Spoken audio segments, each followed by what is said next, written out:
1975-এর 25শে জানুয়ারিতে চতুর্থ সংশোধনী সংবিধানে অন্তর্ভুক্ত করার মধ্য দিয়ে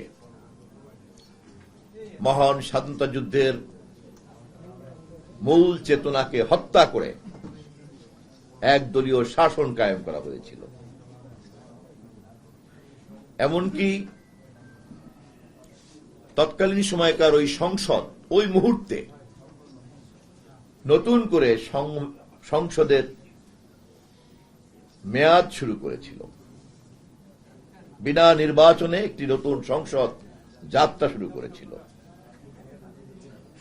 এমনকি চতুর্থ সংশোধনী গৃহীত হওয়ার পরে ওই মুহূর্তের যিনি রাষ্ট্রপতি হয়েছেন তাকে শপথ পর্যন্ত নিতে হয় নাই। বিচারপতি নিয়োগ করার ক্ষমতাও এককভাবে তার হাতে,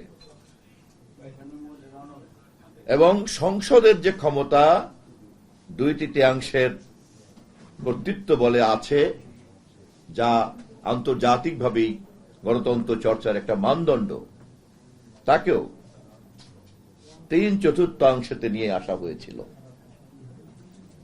অর্থাৎ তৎকালীন সময়কার চতুর্থ সংশোধন পরবর্তী সংসদের ক্ষমতা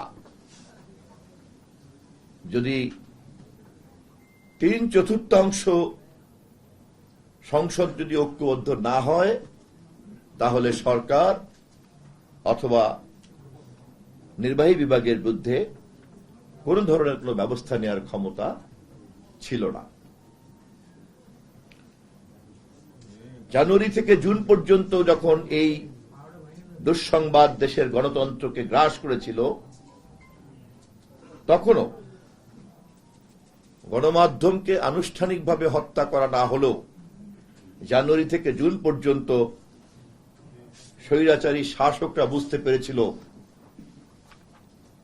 জনগণের কণ্ঠস্বরকে রোধ করতে চাইলে পরে এবং বাকশাল গঠনের প্রতিক্রিয়া যেভাবে ছড়িয়ে পড়ছিল, তাদের ধারণা হয়েছিল যে গণমাধ্যমকে গলা টিপে হত্যা না করতে পারলে চতুর্থ সংশোধনের এই বিষ বাষ্প থেকে ক্ষমতাসীনরা রক্ষা পাবে না।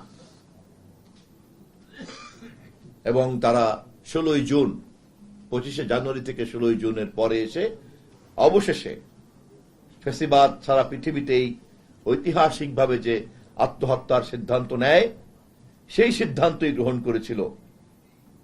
চতুর্থ সংশোধনী একদলীয় সরকারের স্বৈরতান্ত্রিক সিদ্ধান্তের ধারাবাহিকতাতে 16 জুন এসে তারা সংবাদপত্রের কণ্ঠস্বরকে হত্যা করল, রোধ করল। তৎকালীন প্রেক্ষাপটে গণমাধ্যমকে রাষ্ট্র এভাবে হত্যা করার যে ক্ষমতা, এটাই ছিল তখনকার সময়কার গণতন্ত্র এবং গণমাধ্যমের চ্যালেঞ্জ। 51 বছর পরে আমরা যখন সেই দিবসের সালতামামি নিয়ে কথা বলি, অথবা রাজনৈতিকভাবে যখন আমরা এটাকে যখন স্ক্যানিং করি, তখন কিন্তু আমরা বুঝতে পারি এখনকার সংকট আর তখনকার সংকট কিন্তু এক নয়। কিন্তু সংবাদপত্রের কালো দিবস, গণমাধ্যমের সংকট এবং সাংবাদিকতা পেশার যে কালো পরিবেশ, এই সবই কিন্তু আজ একাকার হয়ে গিয়েছে। অতএব এখনকার সরকার, এখনকার রাষ্ট্র এবং এখনকার গণমাধ্যম, এখনকার সাংবাদিক জগৎ যখন কালো দিবস থেকে শিক্ষা নিতে চায়, তখন তাকে প্রশ্ন করতে হবে, রাষ্ট্র এই পরিমাণ নিয়ন্ত্রণ যদি নাও রাখে, তাহলেও এই পেশার কি সেই সম্মান, সেই মর্যাদা, সেই নিরাপত্তা, সেই পেশাগত স্বাধীনতা তা কি আছে? নাই, যা আপনারা বারবার বলেছেন। তখন কেবলই ছিল ছাপার অক্ষরের গণমাধ্যম। এখন কৃত্রিম বুদ্ধিমত্তা ঘরে বসে বসেই তথ্য, তা সত্যই হোক আর বিকৃতই হোক, সে প্রতিনিয়ত উৎপাদন করছে। উৎপাদিত সেই সংবাদ সত্য অথবা বিকৃত তথ্য ছড়িয়ে দেওয়ার জন্য সোশ্যাল মিডিয়ার মতো প্ল্যাটফর্ম রয়েছে। বিশ্বের প্রায় 100 কোটি সাবস্ক্রাইবাররা সোশ্যাল মিডিয়াতে 24 ঘন্টা তারা কিন্তু ব্রাউজিং করছে, ঘুরে বেড়াচ্ছে। আর্টিফিশিয়াল ইন্টেলিজেন্স, আমাদের সম্মানিত প্রধান অতিথি বাংলাদেশের শ্রদ্ধাভাজন একজন জাতীয় নেতা জনাব মির্জা ফখরুল ইসলাম আলমগীরকে এই মুহূর্তেই একটা বিকৃত চিত্রসহ একটা বিকৃত তথ্য এবং সংবাদকে ছড়িয়ে দেওয়ার ক্ষমতা রাখে। অতএব 50 বছর আগের সমস্যা যা আমার বন্ধু মারুফ কামাল খান সোহেল বলেছেন, আমরা অবশ্যই আলাপ করব, কিন্তু কেবলমাত্রই সমস্যার আলাপের মধ্যে নিজেদেরকে আটকে রাখলে চলবে না। সমস্যার যে নতুন চেহারা ধারণ করেছে, সেই নতুন চেহারাকেও আমাদের কিন্তু উপলব্ধি করতে হবে, অনুভব করতে হবে এবং তার সমাধানকে উদ্ভাবন করতে হবে। আমি বিশ্বাস করি আপনাদের সাংবাদিকতার এরকম উদ্ভাবনী এবং সৃষ্টিশীল পেশার মানুষরা সম্মিলিতভাবে সমস্যাকেও যেমন আপনারা পোস্টমর্টেম করতে পারবেন, তেমনি সমস্যার সমাধানও আপনারা বের করতে পারবেন। পার্থক্য শুধু এইটুকুই, তখন রাষ্ট্র চোখ রাঙিয়ে কথা বলতো, এখন রাষ্ট্র আপনাদের সঙ্গে সমস্যা সমাধানের যে প্রক্রিয়া তার একজন সহযোগী অংশীদারে পরিণত হতে চায়। আমাদের নেতা মাননীয় প্রধানমন্ত্রী তারেক রহমান ক্ষমতায় আসার আগেই কিন্তু কথা বলেছেন। আপনাদের নিশ্চয়ই মনে আছে, তিনি যখন ফ্যাসিবাদকে উৎখাত করার জন্য সমস্ত রাজনৈতিক দলকে গণতন্ত্রের মঞ্চে জড়ো করছিলেন, প্রচলিত রাজনৈতিক জোট কাঠামো, ক্ষমতাসীনদের স্বাধীনতার পক্ষে বিপক্ষের সাজানো কৃত্রিম বয়ান এবং মেরুকরণকে ভেঙে দিয়ে ফ্যাসিবাদের বিরুদ্ধে গণতন্ত্রের বৃহত্তর মঞ্চ তৈরি করেছিলেন। ধর্ম অথবা অন্য কোন উত্তেজনা দিয়ে বিভক্তি করার যে রাজনীতি, তার বিপরীতে কেবলমাত্র গণতন্ত্রকে যখন তিনি মানদণ্ডে রূপান্তরিত করেছিলেন, তখনও কিন্তু তিনি বলেছেন এই বিজয়ের পরে আমরা যদি বিজয়ের আকাঙ্ক্ষাকে নিশ্চিত করতে চাই তাহলে এই পুরনো রাষ্ট্র কাঠামো দিয়ে হবে না, এবং অবশ্যই তা আমাদেরকে মেরামত করতে হবে। আমরা অনেকের কাছ থেকে বিরোধী সমালোচনা শুনেছি, উৎখাত করার আগে কেন আবার এইসব তাত্ত্বিক আলাপ কেন করা হচ্ছে। বাংলাদেশের একমাত্র নেতা তারেক রহমান, যিনি ফ্যাসিবাদের নাভিশ্বাসের উপরে দাঁড়িয়ে একদিকে যেমন গণতন্ত্রকে মুক্ত করার সংগ্রামের কথা বলেছেন, একই সঙ্গে বিজয় উত্তর বাংলাদেশে গণতন্ত্রকে প্রাতিষ্ঠানিক কাঠামো কিভাবে দেয়া যায় সে ব্যাপারেও কিন্তু 31 দফার প্রতিশ্রুতি তিনি ঘোষণা করেছেন। নির্বাচনের প্রতিশ্রুতিতে তা আবার নতুন করে প্রতিফলিত হয়েছে। ক্ষমতায় আসার পরে তার প্রত্যেকটি এজেন্ডাকে বাস্তবায়ন করার জন্য উদ্যোগ গ্রহণ করা হয়েছে। আমি জনসেবামূলক পদক্ষেপগুলির কথা বলে সময় নষ্ট করতে চাই না, কিন্তু গণমাধ্যমের ক্ষেত্রে যে প্রতিশ্রুতি আমাদের ছিল, আমাদের সরকার কিন্তু ইতিমধ্যেই সে ব্যাপারে তাদের কর্মসূচিকে এগিয়ে নিয়ে চলছে। ইতিমধ্যেই আমরা প্রায় সকল অংশীদারদের সঙ্গে মত বিনিময় করেছি। মালিক পক্ষ, সাংবাদিক পক্ষ, সম্পাদক পক্ষ, টেলিভিশন পক্ষ, অনলাইন পক্ষ, পোর্টাল পক্ষ, এখন নানান রকম পক্ষ গণমাধ্যমে আছে, এবং আমরা দৃঢ়ভাবে বিশ্বাস করি সকলকে যদি আমরা ঐক্যবদ্ধ করে একটা কাঠামোর মধ্যে না আনতে পারি তাহলে কিন্তু আমরা আমাদের এই কাজটা করতে পারবো না। সরকার যতই গণতান্ত্রিক অথবা আপনাদের স্বাধীনতাকে নিশ্চিত করুক, মালিক যদি স্বাধীনতা না দেয়, মালিক যদি বেতন না দেয়, মালিক যদি মর্যাদাপূর্ণ পেশাগত পরিবেশ না রাখে, তাহলে সেই চ্যালেঞ্জ কে মোকাবেলা করবে? শুধু ইউনিয়ন? রাষ্ট্র তাকিয়ে তাকিয়ে দেখবে? এটিকে একটি নির্বাচিত কল্যাণমূলক রাষ্ট্রের দায়িত্ব হতে পারে? পারে না। অতএব রাষ্ট্রকে অবশ্যই সেই পরিমাণ দায়িত্বশীল ক্ষমতা থাকতে হবে, যেই পরিমাণ দায়িত্বশীল ক্ষমতা থাকলে পরে একজন সাংবাদিকের যেমন পেশাগত স্বাধীনতা নিশ্চিত করতে হবে, তেমনি তার পেশাগত আর্থিক নিরাপত্তাকে নিশ্চিত করতে হবে, তেমনি তার পেশাগত মর্যাদাকেও নিশ্চিত করতে হবে। আমাদের সরকার এই সম্মিলিত দায়িত্ব পালন করতে চায় এবং সবগুলিকেই সলিউশনের একটা প্যাকেজের মধ্যে আমরা আনতে চাই।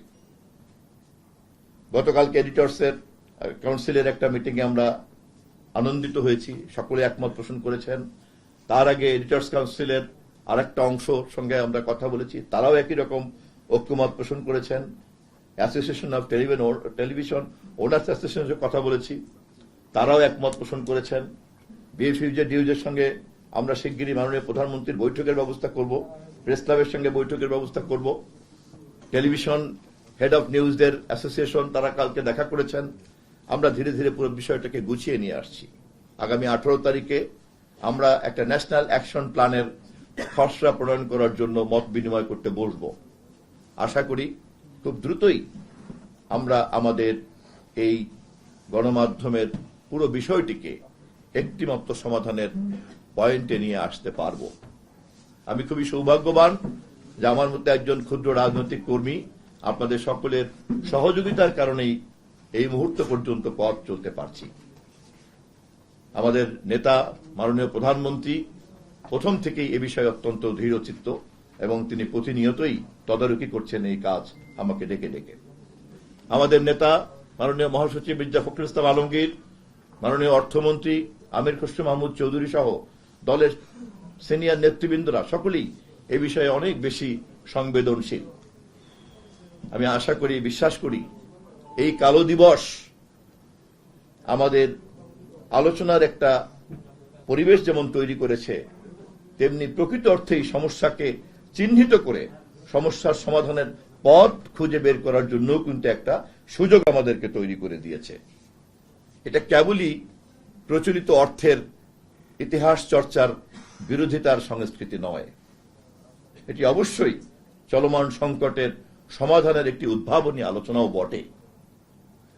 আমি আমার কথা আজকে আর খুব একটা বাড়াবো না। প্রবন্ধ লিখেছেন এবং পাঠ করেছেন বিএফইউজের মহাসচিব, আমার অত্যন্ত ঘনিষ্ঠ, আমার স্নেহধন্য ছোট ভাই কাদের গনি চৌধুরী, আমাদের দীর্ঘদিনের সংগ্রামের অনেক পরীক্ষিত একজন নেতা। এত তথ্যবহুল আমি মনে করি আপনাদের প্রত্যেকেরই সংগ্রহ রাখার মতো জিনিস। কেননা যখনই গণতন্ত্র নিয়ে কথা বলতে হয়, গণমাধ্যম নিয়ে কথা বলতে হয়, তখন অতীতের এই তিক্ত অভিজ্ঞতাগুলিকে আমাদের সামনে থাকা উচিত। এমনকি আমরাও যখন নতুন কোনো পরিকল্পনা চিন্তা করব, তখন আমরাও যাতে অতীতের এই সমস্ত ভাইরাসে আক্রান্ত না থাকি, সে কারণেও আমাদেরকে অতীতের ফেসিবাদকে বারবার পাঠ করা দরকার এবং সম্ভবত পালিয়ে যাওয়া ফেসিবাদের শিখণ্ডীর জীবনী যদি খুব ভালো করে আমরা পাঠ করতে পারি, আমাদের প্রত্যেকেরই নিজের মনের মধ্যে যদি অজান্তে লুকিয়ে থাকা কোনো স্বৈরতান্ত্রিক ফেসিবাদী ভাইরাস থেকে থাকে, তাহলে সেটা অ্যান্টিভাইরাস হিসেবে কাজ করতে পারে। আমি মাননীয় মহাসচিবকে অনুরোধ করব যে গণমাধ্যম সংক্রান্ত বিষয়ে কেবলমাত্র তথ্য মন্ত্রণালয় অথবা তথ্যমন্ত্রীর উপরে ছেড়ে না দিয়ে মাননীয় প্রধানমন্ত্রীর যে গণমাধ্যমের স্বাধীনতা সংক্রান্ত যে প্রতিশ্রুতি, সেটা বাস্তবায়ন করার জন্য সরকারের মধ্যে একটা গুরুত্বপূর্ণ নীতি নির্ধারণী ফোরাম থাকা দরকার, তথ্য মন্ত্রণালয় অথবা তথ্যমন্ত্রীকে গাইড করার জন্য। কারণ এটা কিন্তু কোনো উন্নয়নের মন্ত্রণালয় নয় যে কত বাজেট পেলাম আর সেই বাজেট সঠিকভাবে খরচ করলাম কিনা। এটা কিন্তু বেশিরভাগটাই, পুরোটাই নীতি সংশ্লিষ্ট একটা মন্ত্রণালয়, যেই নীতি গণমাধ্যমকে একটা দায়িত্বশীল জায়গায় নিয়ে দাঁড় করবে।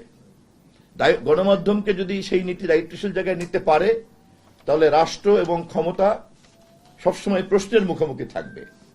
রাষ্ট্র এবং ক্ষমতা যদি সবসময় প্রশ্নের মুখে থাকে, তাহলে সে ভুল করতে পারবে না।